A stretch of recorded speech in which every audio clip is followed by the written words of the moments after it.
Anda baru beragama di tubuh saja, belum di hati saja. Agama ini kalau kita bilang, ya, selama ini seolah-olah bermuka dua, berwajah dua. Saya harapkan umat Hindu beragamalah dalam hati.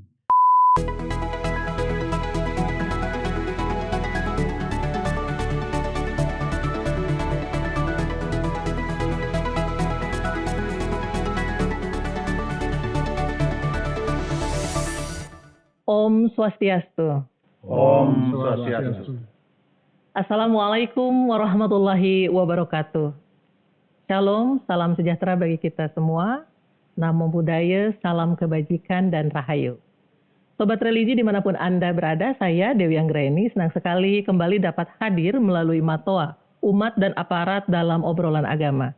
Dan pada kesempatan ini bahagia sekali saya ditemani 3 narasumber yang luar biasa. Istimewa, tema kita pada kesempatan ini adalah moderasi beragama dalam perspektif agama Hindu. Bersama saya telah hadir 3 narasumber, yaitu pertama Bapak Pembimbing Masyarakat Hindu Kantor Wilayah Kementerian Agama Provinsi Papua. Om Swastiastu Bapak. Om Swastiastu, Bu Dewi. Bapak Imade Suena Widiantara, Bapak Dr. Andes Imade Suena Widiantara. Kemudian ada Bapak I Komang Alitwardana SEMM. Om Swastiastu Bapak, beliau adalah Ketua PHDI Provinsi Papua, Parisade Hindu Dharma Indonesia Provinsi Papua.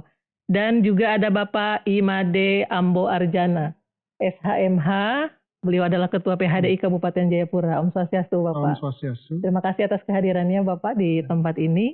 Dan ini kalau dari segi nama agak unik nih Bapak, namanya Ambo. Mungkin bisa cerita nih Pak.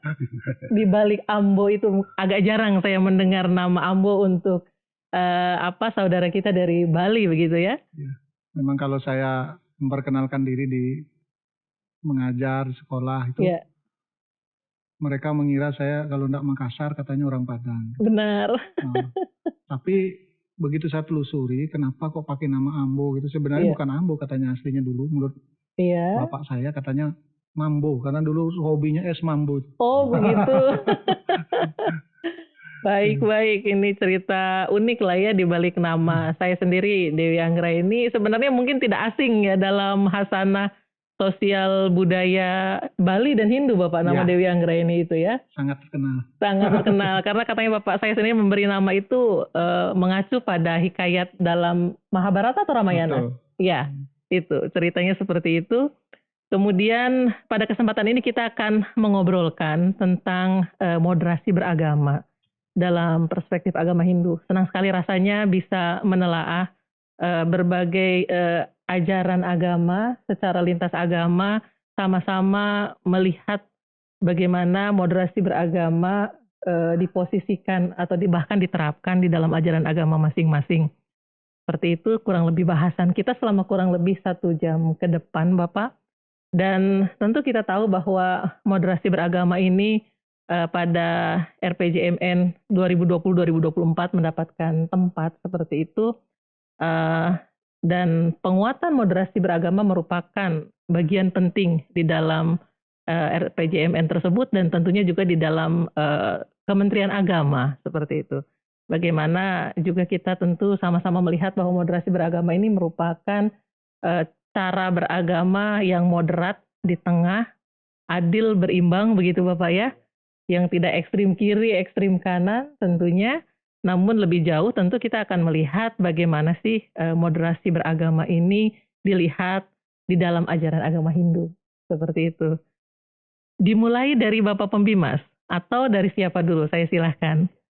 Tentang bagaimana sih moderasi beragama dipandang dalam ajaran agama Hindu atau diposisikan dalam ajaran agama Hindu. Silahkan. Terima kasih Bu Dewi. Kami dari Pembimas Hindu berpendapat bahwa nilai-nilai moderasi beragama ini sangat penting diterapkan di dalam kehidupan berbangsa dan bernegara di negara yang majemuk ini.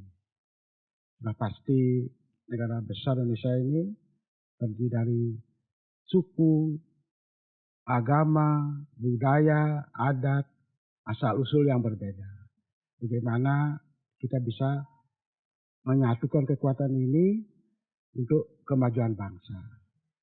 nilai-nilai moderasi beragama ini bagi saya sangat penting dan harus diterapkan untuk menjaga kehidupan yang damai harmonis di dalam bermasyarakat negara untuk mencapai tujuan bangsa, yaitu masyarakat yang sejahtera, bahagia lahir dan batin. Dalam agama Hindu, ajaran-ajaran moderasi beragama ada banyak, Mbak Dewi. Salah satunya yang pertama adalah ada di dalam kitab suci Weda, ada sloka mantram yang berbunyi Atman Brahman Aikyam. Yang kedua ada sloka yang berbunyi Vasudewam Kutumbakam. Yang ketiga ada ajaran-ajaran filsafat agama Hindu yang terkait dengan kehidupan sosial, yaitu Tatwamasi. Dan ada lagi yang keempat, nilai-nilai ajaran agama Hindu disebut dengan Trihita Karana, menjalin hubungan yang harmonis dengan Tuhan, dengan sesama, dan dengan alam sekitarnya untuk mewujudkan kehidupan yang bahagia, sejahtera, lahir dan batin. Nah, apa itu sloka Brahman Atman Aikyam? Apa itu? Brahman, Bu Dewi, adalah Tuhan yang Maha Esa, yang menciptakan bumi dan langit ini. Sedangkan Atman adalah roh suci. Saudara kita yang agama Kristen namanya Roh Kudus. Saudara kita yang Muslim namanya Nur, cahaya ilahi yang menghidupkan tubuh manusia. Nah, kalau tidak ada kekuatan itu, manusia akan tidak berdaya, tidak akan bisa hidup. Nah, dengan kekuatan Tuhan itu, manusia bisa melakukan apa saja, berpikir, berbuat, bergerak untuk mencapai tujuan hidupnya. Nah, bahwa karena setiap manusia adalah ada Tuhan, berarti kita tidak boleh menyakiti orang lain. Karena menyakiti orang lain sama dengan menyakiti Tuhan. Karena Tuhan ada di setiap diri manusia. Nah, maka dari itu, saya harapkan umat Hindu jangan memiliki perasaan benci, iri hati, marah kepada orang lain. Karena apabila kita melakukan itu, agama kita baru di tubuh kita, bukan masuk dalam hati. Harapan saya kepada umat Hindu bahwa jangan memiliki sifat, sikap yang iri, dengki, dan menyakiti orang lain. Apabila Anda lakukan itu, berarti Anda menyakiti Tuhan yang ada dalam diri manusia. Anda baru beragama di tubuh saja, belum di hati saja. Saya harapkan umat Hindu beragamalah di dalam hati. Pujalah Tuhan, karena Tuhan Maha Kasih. Diharapkan pada umat Hindu, kasihlah kepada semua orang, kasih kepada lingkungan agar kita mendapat kedamaian. Bahwa manusia adalah bersumber dari satu dan juga diciptakan oleh Tuhan yang satu. Berarti kita sama-sama ciptaan Tuhan. Mari kita saling menjaga, merawat, melindungi, bekerja sama untuk kemuliaan kita bersama.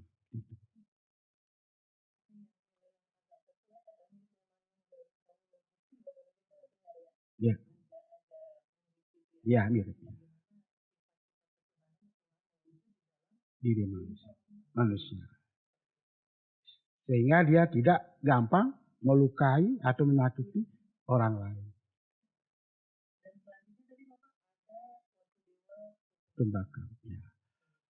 Wasudewa Kutumbakam itu ada dalam sloka Weda, artinya di dunia ini kita bersaudara. Artinya ada tumbuhan, ada hewan, ada manusia, siapa kita itu? Kita ada dalam satu keluarga besar dunia ini, menempati dunia ini. Berarti kita berkeluarga. Tidak hanya sebagai manusia yang kita keluargai, tapi binatang, tumbuhan, dan hewan lain semuanya satu keluarga. Kita harus bisa saling menjaga, menghormati juga, sama-sama ada dalam dunia ini. Satu keluarga berarti kita harus bisa saling asih mengasihi, tolong menolong, saling menjaga, saling melindungi, saling merawat dengan tujuan harapan kita bisa hidup berdampingan, hidup damai, sehingga apa yang menjadi tujuan kita akan bisa tercapai.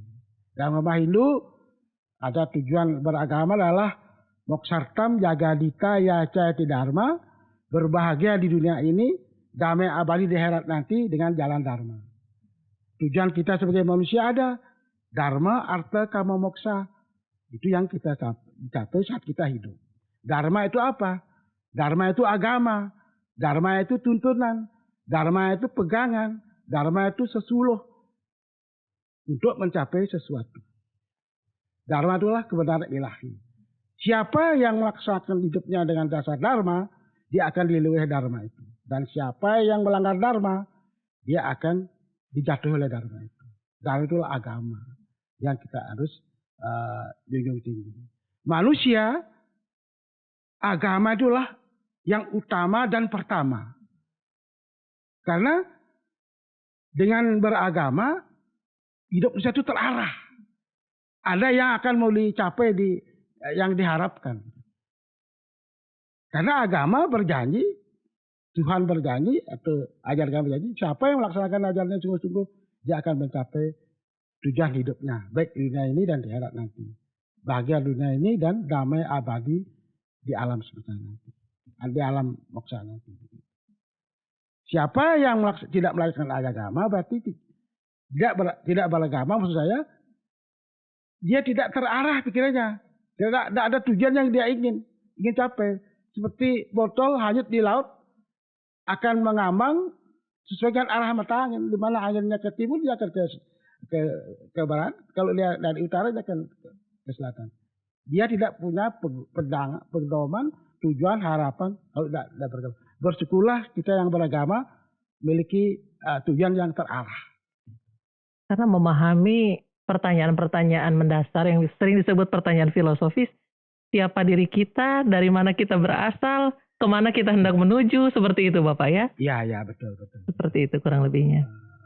Dan Wasudewa Kutumbakam ini sebenarnya sangat terkenal sih, artinya saya sebagai seorang muslim juga bukan kali pertama kedua mendengarnya. Artinya sering sekali saudara-saudara kami dari umat Hindu memang menyampaikan itu entah mungkin sebagai semacam statement atau pernyataan moto, bahkan di HP mereka, di WA mereka dan seterusnya, sehingga bagi saya pribadi ini sudah lama ada di dalam benak saya tentang Wasudewa Kutumbakam, yang artinya ternyata semua manusia di dunia ini adalah seperti saudara atau keluarga. Mohon maaf, ini agak mirip kalau di Islam itu seperti ukhuwah basariyah, iya, persaudaraan sesama umat manusia. Kalau ini kita orang bersaudara. Kita orang bersaudara, betul. Iya. Bu Dewi, yang saya pentingkan di saat ini adalah bagaimana umat Hindu bisa mengimplementasikan nilai-nilai ajaran kesusilaan ini untuk kepentingan kita semua. Kita tidak mungkin bahagia sendiri umat Hindu, pasti kita harus bisa orang lain juga bahagia. Implementasi prakteknya gimana yang umat Hindu harus bisa lakukan sehingga dalam hidupnya dia damai, tentram, dan mencapai tujuan apa yang dia harapkan di dunia ini. Karena implementasinya. Iya, benar. Ya. Karena keniscayaan Bapak ya, bahwa kita hidup tidak sendirian. Kita hidup dalam keragaman, perbedaan, baik suku, agama, ras, bahasa, dan sebagainya. Yang tentunya memang memerlukan sebuah ilmu, agama, bahkan seni ya menghadapi semua itu. Sebelum kita lanjutkan tentang mengupas Trihita Karana seperti apa dan lain-lain, kita akan bicara dulu tentang implementasi tadi ya. Implementasi, jadi bagaimana sih moderasi beragama itu diterapkan sejauh ini Bapak oleh umat, karena Bapak kebetulan merupakan Ketua PHDI Provinsi dan Bapak juga merupakan Ketua PHDI Kabupaten Jayapura. Seperti apa selama ini penerapannya di Papua Bapak, khususnya umat kita? Baik, terima kasih atas waktu yang diberikan kepada saya. Terimalah penganjali umat yang Om Swastiastu. Om Swastiastu. Sebagaimana yang sudah disampaikan oleh Pak Pembimas, sudah panjang lebar terkait dengan moderasi beragama di nasional maupun di tingkat provinsi maupun di kota Jayapura pada umumnya. Nah, di samping itu juga mungkin kami dari Parisade Provinsi Papua, tugas pokok kami mungkin bagaimana kita dapat melayani umat dalam meningkatkan serada dan bakti. Bagaimana kita juga bisa mengadakan satu persepsi untuk meningkatkan kesejahteraan umat, begitu juga bisa menjalin hubungan yang internal, yang harmonis antara umat beragama, antar umat beragama.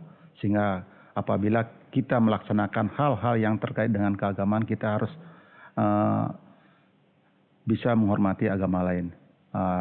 Sebagai implementasi daripada bagaimana kita melaksanakan moderasi beragama, seperti kami kemarin kita melaksanakan gerbang Natal ya, di mana semua umat baik itu dari beberapa agama, perkumpulan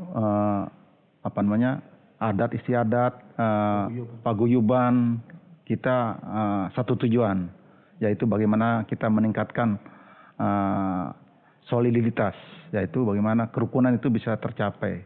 Sehingga kami dari umat Hindu turut serta dalam rangka meningkatkan melaksanakan gerbang Natal tersebut, yang mana kita ketahui bersama di bulan Desember ini, yang mana masa-masa untuk menjelang Natal dan Tahun Baru, sehingga aktivitas umat terutama di kaum Nasrani banyak tadi kegiatan-kegiatan, sehingga tidak luput umat Hindu juga dilibatkan. Juga untuk pemerintah. Kemarin nanti juga kami akan melaksanakan kegiatan doa dan puasa Pak ya, yang diselenggarakan oleh FKUB, dan kami juga selaku anggota FKUB dilibatkan untuk melaksanakan doa dan puasa tersebut. Kami juga melibatkan umat yang ada di Kabupaten Jayapura. Saya sudah berkoordinasi dengan Pak Ketua Parsade Kabupaten Jayapura, kiranya kegiatan yang tujuannya tidak lain adalah bagaimana kita bisa melaksanakan untuk menciptakan suatu kerukunan yang harmonis di antara sesama umat beragama. Mungkin seperti itu. Sudah merupakan agenda rutin ya doa dan puasa bersama ini. Dan tadi ada aspek kerukunan Bapak ya, kerukunan intern umat Hindu, kerukunan antar umat Hindu dengan umat lainnya, dan kemudian kerukunan umat Hindu dengan pemerintah. Saya melihatnya seperti itu dari apa yang Bapak sampaikan. Itulah tugas pokok daripada Lembaga Parsada Hindu di Indonesia. Bagaimana kita bisa menciptakan kerukunan dan kerjasama di antara tiga unsur tadi. Sehingga tercipta pada intinya bagaimana kita bisa menciptakan suasana rukun dan damai. Benar, karena memang tidak bisa hanya salah satu Bapak ya, harus ketiga-tiganya selaras tentunya ketika berbicara kerukunan, dan dalam hal ini dengan perspektif moderat tadi dalam beragama. Agama sendiri sudah sempurna ya, beragamanya itu yang atau umat beragamanya yang kadang perlu senantiasa kita tingkatkan bersama itu. Tadi berbicara tentang doa dan puasa bersama, ini merupakan agenda rutin yang saya ingat itu ketika jelang pilkada beberapa waktu yang lalu, pemerintah provinsi biasanya menginisiasi bersama misalnya FKUB, kemudian pemerintah juga dalam hal ini biasanya bergantian Bapak ya, ada unsur dari TNI, kepolisian, kebetulan beliau ini kan juga merupakan Kapolsek di Kanto ya Bapak ya, baru berpindah tugas dari Kabupaten Jayapura. Bapak mungkin bisa sampaikan juga bagaimana sih implementasi moderasi beragama dalam skup yang lebih intens, yang lebih dekat. Bapak lebih ujung tombak lagi nih dengan umat ya, karena merupakan Ketua PHDI Kabupaten Jayapura. Silakan. Baik, terima kasih Mbak Dewi. Om Swastiastu. Ya, mungkin saya sebelum ke implementasi, saya sedikit saja saya menguatkan apa yang disampaikan oleh Bapak Pemimas kita tadi tentang moderasi kita ini, supaya kita bisa lebih clear gitu, kenapa kita harus implementasikan seperti itu gitu. Nah, yang pertama mungkin moderasi ini kita akan menekankan kepada toleransi, dan ini adalah jalan tengah gitu. Jalan tengah apa gitu? Karena negara kita ini bukan negara agama, juga bukan negara sekuler, gitu. Nah, tetapi di dalam negara kita agama juga nomor satu gitu, menempatkan ketuhanan sebagai yang nomor satu dan mengakui banyak agama di. Nah, karena banyaknya agama ini, kalau fanatisme yang terlalu sempit kita biarkan, tidak ada jalan tengah seperti kita bilang moderasi ini, maka akan sering timbul konflik gitu. Maka moderasi ini adalah jalan tengah bagi kita semua supaya agama-agama yang ada ya berkembang sesuai dengan tujuan masing-masing. Coba kita cek agama satu-satu. Mana ada agama yang tujuannya jelek gitu. Pasti tujuannya untuk bahagia, tujuannya untuk surga dan lain sebagainya. Nah, tujuan-tujuan bagus itu tentu tidak akan tercapai kalau cara-cara yang digunakan, sistem pergaulan sosial itu tidak juga baik, kan begitu. Nah, seperti itu. Nah, pertanyaan Mbak tadi, gimana kita mengimplementasikannya di dalam kehidupan bermasyarakat? Pak Ketua Provinsi tadi sudah menguraikan beberapa kegiatan. Tetapi mungkin saya mengacak dari diri saya. Saya di rumah gitu sebenarnya membuka bimbel, Mbak. Membuka bimbel, mungkin dari sejak saya sersan 2 itu udah bertamat polisi, saya membantu masyarakat untuk tes polisi, yang mereka tes TNI atau apa aja jenis itu yang memerlukan bimbel, dan bimbel itu gratis. Pada saat situasi seperti itu, saya kok tidak pernah memilih bahwa dia harus orang Bali, padahal ini kan gratis. Kalau gratis misalnya kita pilih keluarga kita, orang-orang dekat kita kan gitu. Tapi ini saya tidak pernah memilih dia harus orang Bali, dia harus Hindu gitu. Bahkan kalau saya mau bilang, sekarang saja di rumah saya tinggal tuh orang Kristen, orang Muslim, orang Makassar yang di rumah saya. Untuk apa? Ya untuk belajar itu. Saya angkat menjadi anak saya sementara. Nah seperti itu Mbak. Jadi kenapa saya melakukan itu? Inilah pentingnya kita paham betul tentang ajaran agama yang beliau sampaikan tadi. Vasudewa Kutumbakam. Bagaimana kita menjabarkan kata-kata Vasudewa Kutumbakam itu, bagaimana kita mengimplementasikan bahwa kita semua adalah saudara. Jadi jangan melihat kamu kan Muslim. Jadi kalau masih ada pertanyaan seperti itu, atau kamu bukan orang Bali, kalau masih ada pertanyaan itu berarti kita gagal memahami tentang agama kita. Nah, yang beliau sampaikan tadi tentang Vasudewa Kutumbakam, apalagi yang pertama misalnya ada Brahma, Namana, Aikyam. Benar sekali. Oh, di dalam diri saya ada Tuhan, dan Tuhan juga bilang bahwa di diri orang lain adalah ada Tuhan dengan bagian yang sama dari kita. Itu kalau kita mau menyakiti orang lain berarti kita memusuhi Tuhan, kan begitu. Kalau kita memahami arti. Nah, inilah yang saya tanamkan kepada keluarga saya, terutama umat saya juga di Sentani itu, supaya dalam berinteraksi itu tidak memilih-milih golongan, terutama agama. Dan saya lihat masyarakat saya di Sentani luar biasa ya, mengimplementasikan Vasudewa Kutumbakam ini, mengimplementasikan moderasi beragama. Saya contoh aja, pura yang saya punya di Sentani itu konsep idenya itu datang dari orang Muslim. Seorang wakil batalion di 751 situ. Beliau bertanya kepada anggotanya, terus kamu yang Hindu ibadahnya di mana? Kami belum punya Pak. Nah, akhirnya udah bikin aja lah kita di belakang gitu. Bikin yang sekarang jadi pura besar di sana itu ide dasarnya dari orang Muslim. Ya, saudara kita, karena ini yang saya bilang, bukan hanya kita yang mempunyai pemahaman Vasudewa Kutumbakam, bahasa itu mungkin tidak ada di Muslim, tapi implementasinya nyata ada di teman-teman Muslim itu, kan begitu. Dan yang mengerjakan pura itu juga bukan hanya kita umat Hindu, ya, teman-teman dari Rindam, teman-teman dari batalion yang kebetulan memiliki kemahiran tukang gitu, mereka dengan sukarela membantu untuk membangun pura itu. Bayangkan juga kalau kami ada upacara agama di sana gitu, dengan luar biasa gitu, komandan-komandan di sana yang notabene tidak ada komandannya di sana yang agama Hindu, tetapi memberi ruang kepada kami ya, menghormati kegiatan kami. Kalau boleh saya bilang, masa iring-iringan gamelan itu ribut di tengah markas gitu kan, tapi beliaunya sangat memahami bahwa ini adalah aktivitas agama yang harus dihormati. Pengertian tulisan Vasudewa Kutumbakam yang baca kita orang Hindu, tapi diimplementasikan oleh semua orang gitu. Nah, ini mungkin saya kira salah satu implementasi nyata dari moderasi beragama, bahwa pemahaman tentang agama mereka sangat bagus dan begitu. Karena kalau bagi kami, istilahnya Pak Sudewa Kutumba, kami itu mengatakan orang yang sempit hanya melihat si A adalah hanya si A lah sahabat saya, hanya si dia adalah teman saya, yang lain itu bukan teman saya. Itu hanya orang-orang yang berpikiran sempit. Tapi orang-orang yang berpikiran luas, orang-orang yang memahami tentang betul tentang agamanya, maka dia berpikir dunia ini adalah keluarga saya.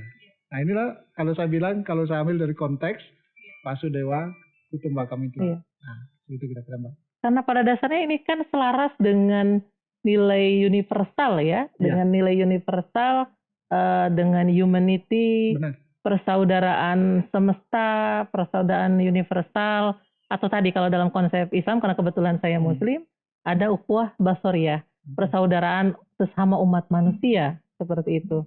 Artinya nilai-nilai ajaran agama ini juga selaras dengan nilai-nilai universal kemanusiaan sedunia, begitu Bapak. Dan memang kan banyak pada ajaran agama-agama yang mengandung nilai-nilai universal dan humanity. Memang tentu tidak sama antara 100% bahwa nilai agama sama dengan nilai-nilai universal. Karena beda antara nilai universal dengan agama tentu saja Bapak ya.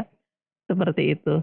Nah, namun demikian mungkin saya kembali dulu ke Pak Ketua PHDI Provinsi. Tantangan Bapak atau kendala ketika para pemuka, para pimpinan, para mangku dan seterusnya berusaha untuk mengajak umat melihat secara moderat gitu atau berperilaku secara moderat dalam beragama. Tapi biasanya ya Pak, namanya kita manusia, ada saja tantangannya dari umat kita begitu yang memiliki, karena ini persoalan tafsir kadang-kala Bapak ya. Agamanya baik, sempurna, namun tafsir atas agama itu kan menjadi kembali pada setiap manusia-manusia yang ada. Nah ini mungkin apakah ada yang berkeberatan begitu dengan perspektif moderat atau jalan tengah atau pertengahan ini Pak, dalam pengalaman Bapak-Bapak sekalian seperti itu. Mungkin dimulai dari Pak Ketua PHDI Provinsi. Terima kasih atas waktu yang diberikan. Tantangan yang kami hadapi selaku pembina umat, bagaimana kita melihat kondisi umat yang ada yang semestinya di saat-saat yang kita butuhkan, yang mana kita juga sebenarnya umat Hindu haus tentang pencerahan, pembinaan umat, karena kami di Papua kan belum punya pendeta atau sublinggih yang kita sucikan, ya Pak. Ya, jadi seperti itu. Tapi namun kita percaya umat kita adalah umat yang agamis, mengerti tentang apa yang dia harus lakukan dan dilaksanakan, sehingga memang kita harus tidak bisa pungkiri bahwa di samping juga kesibukan daripada umat sendiri tidak sama dengan kita yang ada di baik di TNI dan Polri, karena mayoritas umat Hindu yang ada di Papua dan di kota Jayapura adalah umat yang bekerja sebagai TNI, ASN, sehingga waktu mereka untuk melaksanakan pengabdian atau melaksanakan ajaran agama yang kita lakukan itu memerlukan waktu yang perlu, yang sangat, yang harus kita atur kebersamaannya, sehingga harapan kita agar semua umat bisa melaksanakan apa yang kita harapkan. Sehingga tantangan sebetulnya waktu saja. Karena kita juga maklumi kalau semua program dan kegiatan kalau tidak kita bisa meluangkan waktu, niscaya itu kegiatan tidak akan bisa jalan. Sehingga sekali lagi waktu, tempat, dan niat suci daripada umat itu yang diharapkan. Sehingga ke depan mungkin dengan adanya penceramah yang kita harapkan bisa hadir baik dalam kegiatan-kegiatan keagamaan seperti mungkin di tahun 2024 Pura Agung Surya Buana akan melaksanakan Piodalan. Jadi di dalam pelaksanaan itu akan kita mendatangkan beberapa pendeta atau sulinggih untuk memberikan pemahaman dan peningkatan status dari pura itu mempunyai nilai yang lebih sakral lagi, sehingga ketika kita melaksanakan niat suci bersembahyang, kita tambah kusuk terhadap apa yang kita yakini di suatu tempat.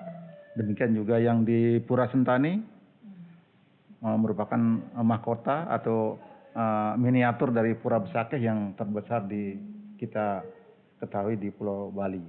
Sehingga kalau kita lihat tampak depan hampir mirip dengan Pura Besakeh yang hampir sama dengan yang ada di Bali. Sehingga umat untuk melaksanakan kegiatan-kegiatan upacara keagamaan sangat tinggi sekali karena tantangan tadi, karena tidak ada tempat lain selain ke pura untuk melaksanakan kegiatan melaksanakan peribadatan sesuai dengan ajaran agama Hindu. Mungkin seperti itu. Baik.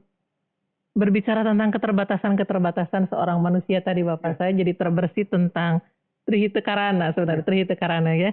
Artinya di sana bagaimana kan umat Hindu itu dituntut menerapkan hubungannya dengan Tuhan atau para hyangan ya. Hubungan dengan manusia atau pawongan, dan satu lagi hubungan dengan lingkungan ya. Atau disebut dengan apa Bapak? Satu lagi palemahan. Seperti itu. Artinya memang sebenarnya tidak bisa dinafikan Bapak ya. Ada tuntutan-tuntutan bagi seorang manusia, dan tentunya itu sebenarnya bukan beban ya. Karena ketika dijalankan tentunya itu akan meninggikan kemuliaan seorang manusia tentunya. Nah mungkin Pak Pembimas bisa lebih jauh menyampaikan kepada kita semua, pada sobat religi, tentang Trihita Karana ya. Ya mohon maaf kalau saya salah mengucapkan. Silakan Bapak. Makasih Bu Dewi. Iya. Trihita Karana itu adalah artinya 3 penyebab kebahagiaan itu. Umat Hindu kan punya tujuan Moksatam jaga dita ya jati dharma. Berbahagia di dunia ini dan damai sejahtera di akhirat nanti. Disebut dengan moksa. Bukan juga agama Hindu punya hidup dharma, arta, kama, moksa. Dharma adalah agama atau tuntunan, arta itu benda, barang yang dibutuhkan dalam hidup, kama itu keinginan, nafsu, dan moksa adalah tujuan terakhir. Moksa artinya damai abadi bersama Tuhan di alam sana. Nah, untuk mencapai tujuan itu, umat Hindu wajib hukumnya harus menjaga Trihita Karana 3 itu. Damai dengan Tuhan, damai dengan sesama, damai dengan alam dimanapun kita berada. Yang pertama, kita harus menjalin hubungan yang harmonis dengan Tuhan. Dengan cara apa? Dengan cara bangunlah tempat suci. Di rumah, di tempat kerjamu, atau di masyarakat. Nah setelah terbangun tempat suci, rajinlah sembahyang.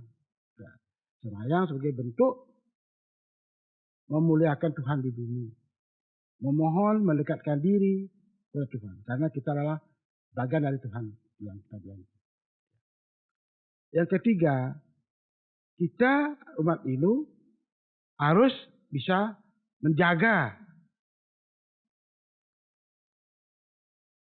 diri kita agar tidak kotor, tidak tercemar, dan tidak suci.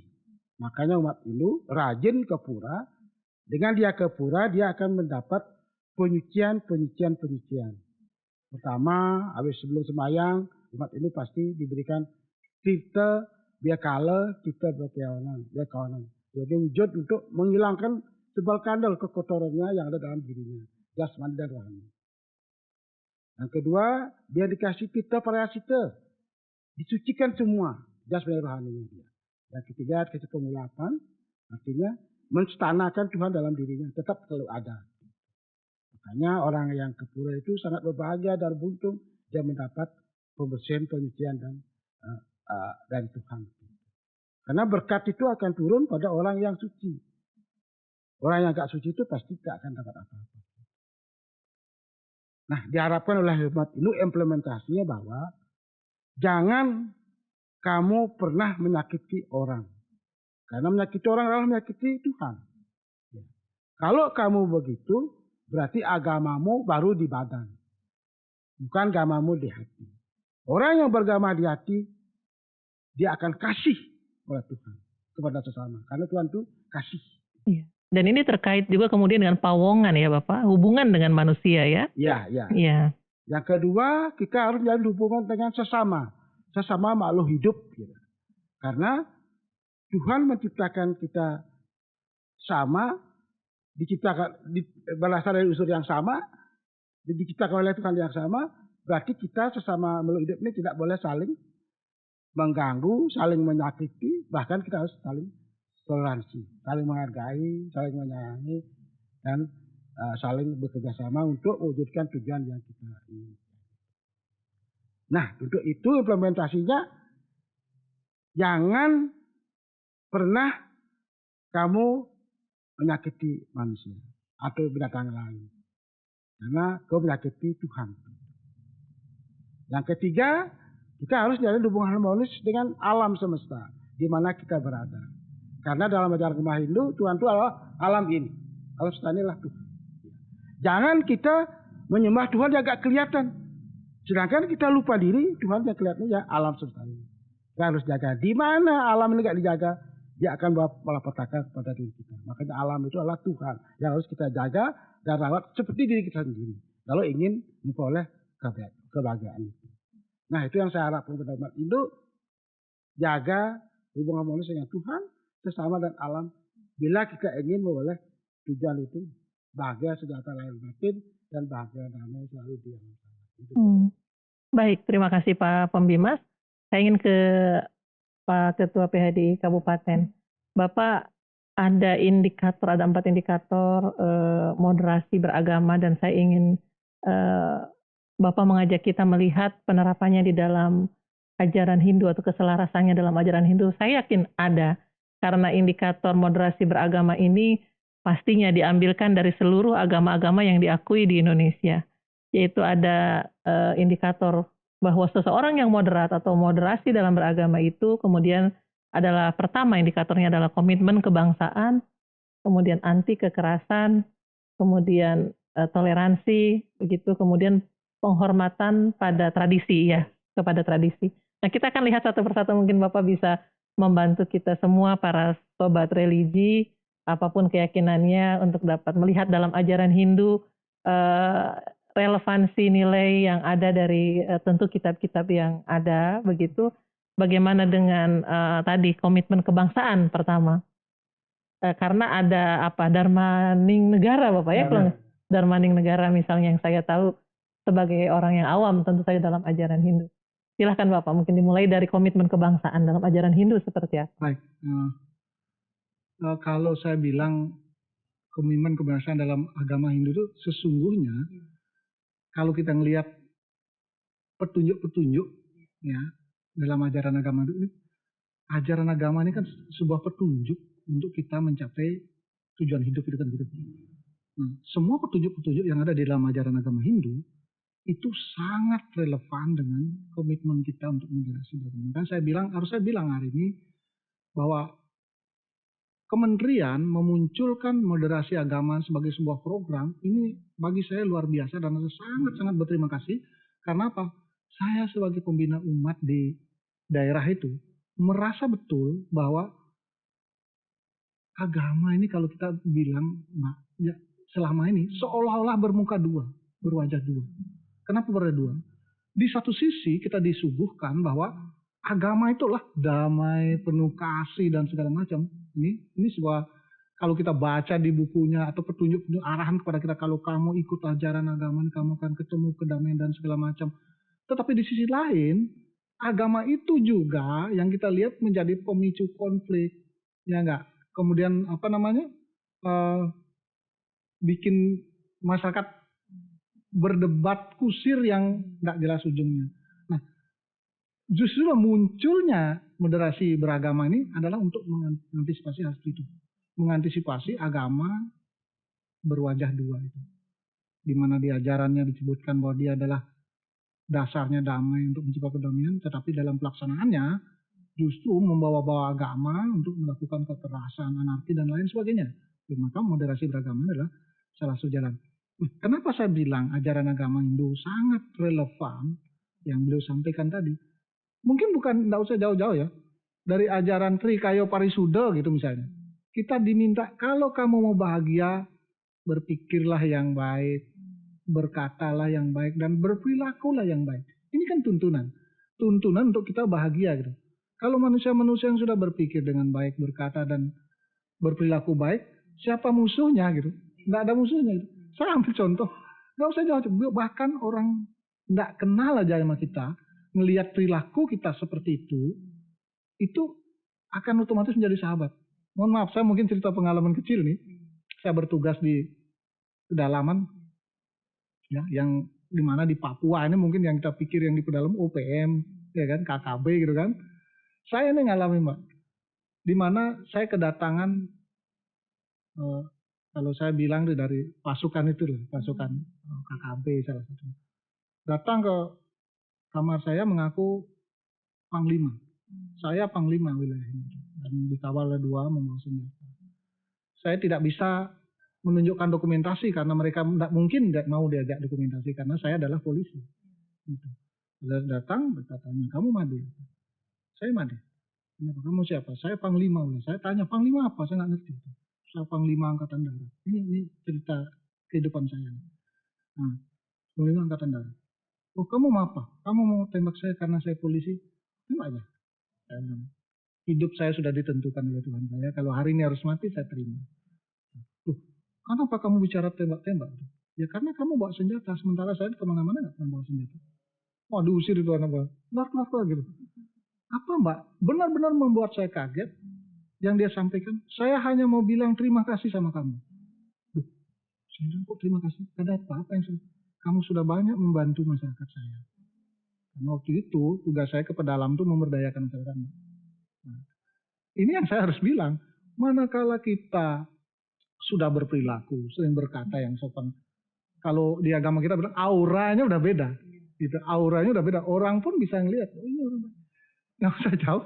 Saya baru dimutasi jadi Kapolsek di Skanto. Begitu saya masuk itu ada bangunan polsek tetapi tidak ada jembatan. Antara jalan dengan polsek itu sekitar 8 meter. Yang kalau kita biarkan masyarakat kan bahaya untuk melewati. Saya perintahkan anggota saya buat jembatan. Mereka bilang komandan tidak ada uang. Ngutang, saya bilang. Saya tanggung jawab, saya komandanmu. Saya bilang, tak tanggung jawab. Tapi begitu kita mulai, Mbak Dewi tahu, masyarakat datang satu-satu, Bapak, kurang apa? Kurang apa? Anak buah saya bilang, komandan ini baru kejadian katanya. Maksudnya kejadian, masyarakat begitu aktif mau ikut serta dalam membantu kita. Nah, mungkin ini salah satu, kalau kita memang berperilaku baik gitu, secara otomatis ya hal-hal baik itu pula lah yang kita dapatkan. Nah, makanya Mbak bilang, apa korelasinya? Semua ajaran mulai dari yang kecil tadi. Ajaran Trikayo Parisuda, kemudian beliau bilang lagi, apalagi kita berbicara tentang taklamasi. Lebih lagi kepada sudah kutumba kami itu, saya adalah kamu. Karena apa? Jiwamu dan jiwa saya adalah yang satu itu. Tuhan itu kan begitu. Nah, seperti itu. Kemudian apa lagi yang paling diperintahkan kita untuk mengimplementasikan melalui lagi Trita Karano, lebih jabar lagi kepada catur paramita ya Pak ya. Nah, kalau kamu mau baik ya bersikaplah maitri gitu. Bagaimana? Bersahabat dengan orang. Karuna, mudita, upeksa. Jadi toleran diperintahkan kita. Toleranlah kamu gitu. Jadi kalau kamu mau jadi orang yang dihormati, toleranlah, hargailah orang lain. Jadi jangan minta dihargai dulu sementara kamu nggak bisa menghargai orang lain. Nah, ini Mbak, kalau Mbak tanya, apa korelasinya? Kalau saya buka hampir semua ajaran agama kita, agama Hindu itu, isinya menuntun kita kepada hidup damai. Gitu. Lalu ada orang beragama bilang, saya ini udah meditasi, udah hancur-hancuran, tapi saya nggak pernah bahagia. Gitu. Bagian mana yang kamu sudah laksanakan? Bagian mana yang belum dilaksanakan? Begitu. Moderasi beragama ini perintah agama kalau saya bilang, ya kan? Perintah dari agama kita. Kenapa? Agama kita bilang kamu nggak boleh loh larang orang. Apa misalnya? Kalau di dalam Bhagavad Gita ya Pak ya dibilang, bagaimanapun cara kamu menyembah aku, begitu ya Pak ya. Bagaimanapun cara mendatangi maka aku akan terima. Gitu. Artinya begini, kalau dia caranya melalui Hindu itu dia akan diterima oleh itu. Dia cara yang melalui Islam, melalui yang lain, Semua diterima kok, kenapa kita permasalahkan? Nah, gitu. Itu yang saya bilang. Makanya kalau ditanya, agama ini bagaimana dengan moderasi? Perintah agama itu. Perintah agama kita untuk kita moderasi, untuk kita toleran kepada orang. Salah satu sifat yang diperintahkan kepada kita adalah upeksa itu, toleranlah kamu kepada yang lain. Gitu. Karena apa? Karena yang lain adalah aku juga. Gitu, kira-kira begitu, Mbak. Memang sepertinya ajaran-ajaran agama ini moderat, Bapak. Ya, mau dalam konteks Muslim, Hindu, kemudian Kristen. Karena kan semuanya mengajarkan pertengahan, tidak ada yang ekstrim. Ke kiri, ke kanan, terlalu gitu ya, berlebihan dan seterusnya. Semua mengajarkan cinta kasih dan lain-lain seperti itu. Tapi sebelum kita ke closing statement, Bapak, ada satu indikator yang mungkin Bapak bisa sampaikan tentang penghormatan pada tradisi. Saya pernah dengar bahwa di pura di pura di Skyland ini, iya, ada apa ya, ukir-ukiran Papua, begitu itu kan bagian dari penghormatan tradisi, Bapak ya. Kemudian mungkin ada ornamen yang memang bernuansa lokal pada pura. Saya belum lihat langsung, walaupun saya pernah ke pura berkali-kali.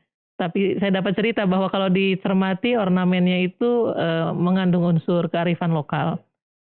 Ya, Bapak mungkin bisa sampaikan bahwa dalam penerapan indikator moderasi beragama ini di pura kita juga yang terdekat ya, di Kota Jayapura yang terbesar, juga ada diterapkan kearifan lokal itu, Pak, sebagai penghormatan pada tradisi itu. Baik, terima kasih Ibu. Sebagai penghormatan kami selaku umat Hindu yang ada dan tumbuh di Papua dan di Kota Jayapura pada umumnya, kita membangun pura adalah bagaimana kita menjembatani umat dalam rangka melaksanakan ibadah. Jadi ibadah adalah tempat kita melaksanakan persembahyangan. Jadi di tempat persembahyangan ada beberapa bangunan yang kita siapkan. Ada pertemuan secara umum bisa kita laksanakan di sana yang disebut dengan wantilan. Jadi di pilar-pilar wantilan itu kita pilih beberapa ornamen Papua sebagai penghormatan daripada budaya Papua. Sehingga karena kita tinggal dan hidup di tanah Papua, jadi mau tidak mau kita bagaimana kita menonjolkan kearifan lokal itu sehingga bisa dilihat oleh generasi muda yang akan datang. Karena tanpa adanya apa yang dilihat mungkin sulit untuk dilakukan kepada generasi yang akan datang. Karena sekali lagi generasi muda adalah generasi emas, dan di samping itu juga kita juga harus menghormati budaya lokal. Sehingga lokal genius itu kita kedepankan. Jangan sampai ada karena kita ketahui juga di Papua kan banyak sekali ornamen-ornamen yang lokal genius, tapi kita mengangkat hanya beberapa daerah karena kita juga belum menyelami beberapa apa yang tadi disampaikan tadi tentang budaya lokal yang kita harus angkat di sana. Itu pun kalau menurut mereka juga mungkin kenapa harus ini, tapi kita tidak berpikir itu karena kita mencoba dan ternyata banyak memberikan inspirasi pada teman-teman kita yang datang, ternyata ada ornamen lokal dibuat di sini. Sehingga rasa kemanusiaan kita, artinya keseragaman di antara umat bisa tumbuh inklusif, Bapak ya, dengan adanya gambar-gambar yang kita tayangkan di sana. Iya. Baik. Mungkin seperti itu. Baik, terima kasih. Sayang sekali ini pembicaraan sangat menarik, Pak. Sesungguhnya kalau bukan karena sebuah forum resmi, mungkin akan berjam-jam kita duduk membahas ini semua. Bagi saya ini sangat menarik. Namun demikian waktu yang memisahkan kita. Sebelum kita pamit pada Sobat Religi, saya ingin Bapak-Bapak bertiga menyampaikan closing statement ataupun mungkin pernyataan singkat dari apa yang tadi sudah disampaikan itu sebagai intisari seperti itu. Silakan Pak Pembimas. Kepada umat Hindu, khususnya di Papua, mari kita bersama-sama mendukung program pemerintah terkait dengan moderasi beragama. Moderasi beragama ini sangat penting untuk kita, sehingga kita bisa hidup damai, berdampingan, bertoleransi dengan umat beda agama, budaya, adat, suku bangsa, dan lainnya kita damai. Mari kita menjadi umat Hindu yang moderat, yaitu umat Hindu yang memiliki cara pandang, sikap, dan praktek beragama yang melindungi martabat kemanusiaan dan membangun kemaslahatan bersama dan dengan kesepakatan berbangsa sebagai wujud dari Dharmani negara. Dan umat Hindu juga saya mohon mari kita dukung dengan pelaksanaan catur dharma. Catur dharma itu artinya pertama rama desa. Umat Hindu wajib berbakti taat pada pemerintah dan menolong sesama warga bangsa. Kedua, rama tantu. Tahu asal usulnya. Ketiga, rama punta, taat adat istiadat, selalu berbuat kebaikan kepada orang lain. Terakhir, rama bahu dapat membedakan mana yang baik untuk dilaksanakan, mana yang enggak baik untuk dilaksanakan agar terjalin komunikasi yang baik antar sesama umat di Papua. Itu Pak. Baik, terima kasih Pak Pembimas. Kemudian ke Bapak dulu, tadi bergantian. Pak Ketua PHDI Kabupaten Jayapura, apa closing statement bisa juga berupa himbauan atau ajakan Bapak bagi umat Hindu khususnya? Baik.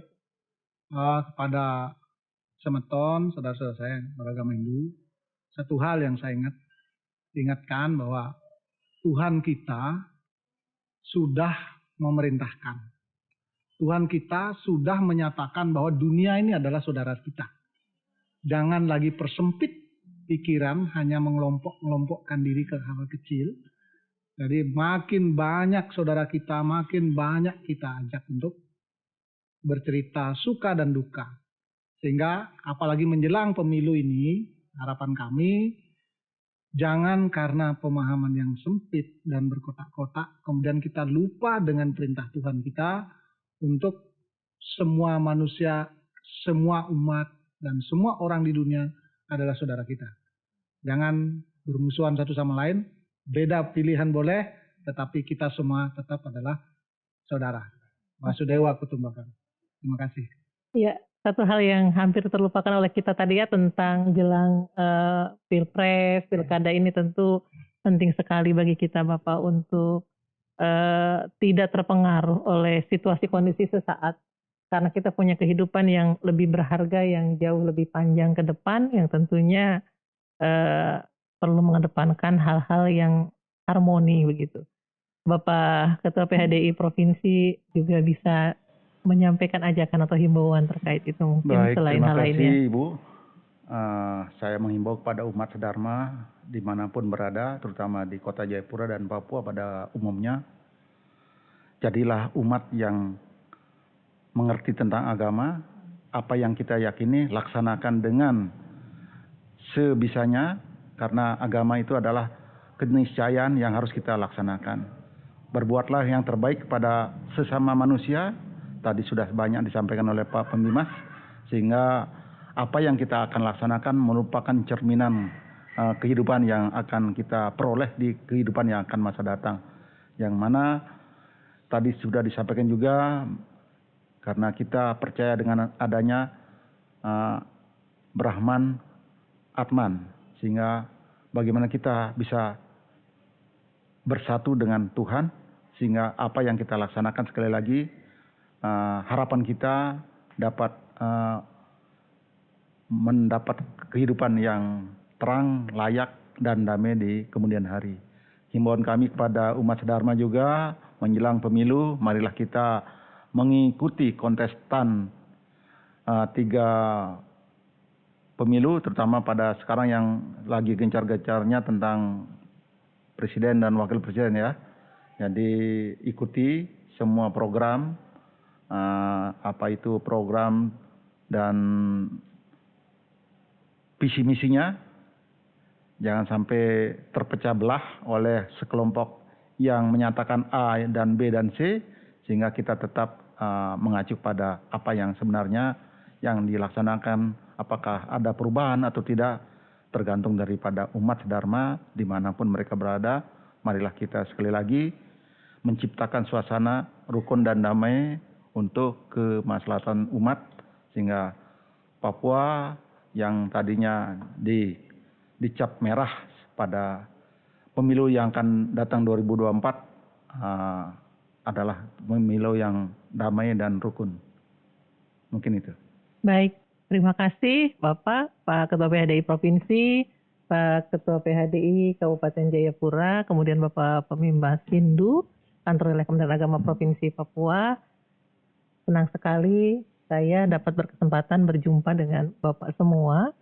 Dan tentunya Sobat Religi, senang sekali dan beruntung bahwa kita hari ini dapat mendengarkan, menyimak, melihat sudut pandang, perspektif umat Hindu dalam melihat moderasi beragama. Dan kita tahu moderasi beragama menjadi sebuah pendekatan bagi kita semua umat beragama yang ada di Indonesia yang hidup dalam keniscayaan keragaman, agama, ras, suku, bahasa, budaya, dan unsur-unsur dari budaya yang begitu kompleks itu untuk mencapai harmoni di dalam kehidupan kita. Dan hari ini kita membuktikan bahwa semua agama berpihak atau semua agama pada prinsipnya moderat pada dasarnya, berada di tengah, adil, seimbang, tidak bersifat ekstrim ke kiri atau ke kanan. Misalnya dalam Muslim juga dikenal dengan Islam wasatiyah seperti itu. Islam pertengahan, moderat tadi. Dan pada dasarnya ketika kita melihat persoalan-persoalan di dalam kehidupan keagamaan atau kemasyarakatan kita, itu adalah persoalan umat yang sedang berusaha menafsirkan agama-agama masing-masing. Agama pada dasarnya baik, sempurna, dan para pemuka umat beragama senantiasa berupaya untuk mengajak umatnya untuk semakin menafsir dengan baik dan benar, tentunya semata-mata untuk kepentingan kehidupan yang harmonis. Demikian Matoa pada kesempatan ini, umat dan aparat dalam obrolan agama bersama pembimbing masyarakat Hindu Kantor Wilayah Kementerian Agama Provinsi Papua, Bapak Dr. Andes I. Made Widiantara, Imade Suena Widiantara, kemudian Ketua PHDI Provinsi Papua, Bapak I. Komang Alitwardana, dan juga Bapak Ketua PHDI Kabupaten Jayapura, Bapak Imade Ambo Arjana.